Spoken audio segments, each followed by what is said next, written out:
আশা করি আপনারা পুজোতে খুব আনন্দে কাটিয়েছেন, ভালোভাবে কাটিয়েছেন, অনেক ঠাকুরও দেখেছেন।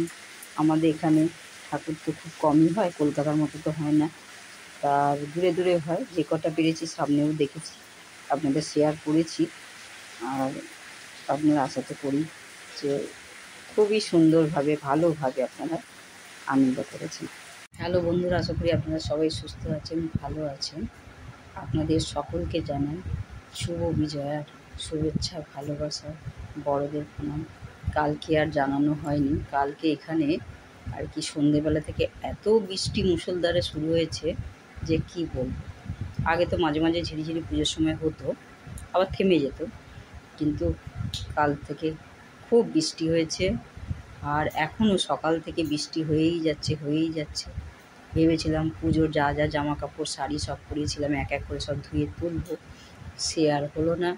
আপনাদের আমি কিন্তু অত শাড়ি পরেও দেখানোর সময় পাইনি, কেন আমাদের এখানে পুজো হয় যে ভোরবেলা উঠে ঘরের কাজকর্ম সেরে চান টান করে পুজো করে ওখানে চলে যেতাম পুজোর মণ্ডপে, কেন সব এখানকার যে কটা বাঙালি পারে একটু পুজোর জোগাড় টোগাড় করে দেয়।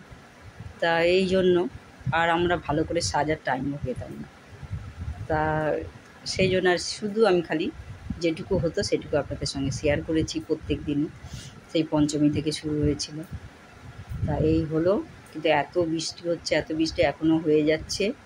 তা যেটুকু রান্না করলাম, কালকেও কোনো রকমে রান্না করেছি, কেন দশমীর পুজো সিঁদুর পরিয়ে এলাম বাড়িতে, 1টা বেজে গেল। 1টার সময় এসে কোনো রকমে আর কি রান্না করে খাওয়া দাওয়া হয়েছিল।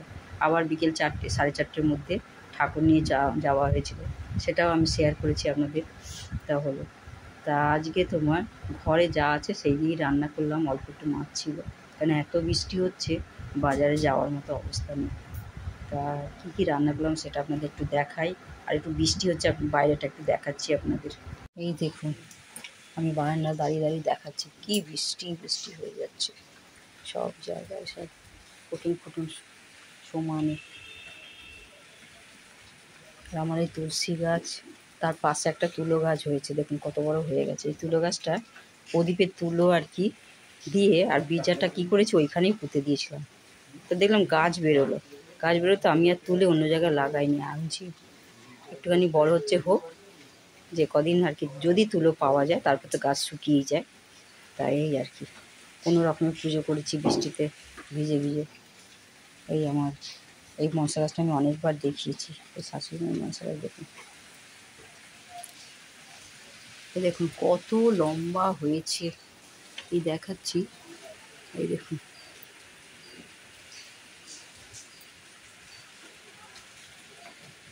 ছোট্ট একটু, তবু দেখুন মাটির এই টবটা ফেটে গেছে গাছের আর কি শিকড় চাপেতে।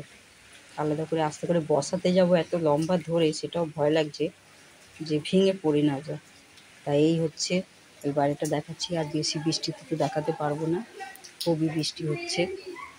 এই আমার পেঁপে গাছটাও একটু দেখিয়ে দিয়ে দেখুন, আরেকটা হচ্ছে পেছন দিকে যেতে পারবো না। এখানে যে বাজারে কুমড়ো আর কি শাক পাবো সেটা ভাবতে পারিনি। যে বলে না যে মাছ মাংস থেকে এই কুমড়ো শাক লাউ শাক পেলে কী যেন অমৃত লাগে। তাই এই কুমড়ো শাক পাওয়া গেছিলো কালকে একটু করেছিলাম, আজকেও একটু করলাম। এর মধ্যে বেশি কিছু দিলাম না, যা ঘরে ছিল, ঝিঙে ছিল, মূলো ছিল, এই দিলাম। একটু বড়ি ছিল, এখানে বড়ি হচ্ছে মুগের ডালের বড়ি, তা সেই এখানে পাওয়া যায়। আর ঘরে আমি বানাই বিউলি ডালে, তা সেই দিয়ে একটুখানি করলাম চচ্চড়ি।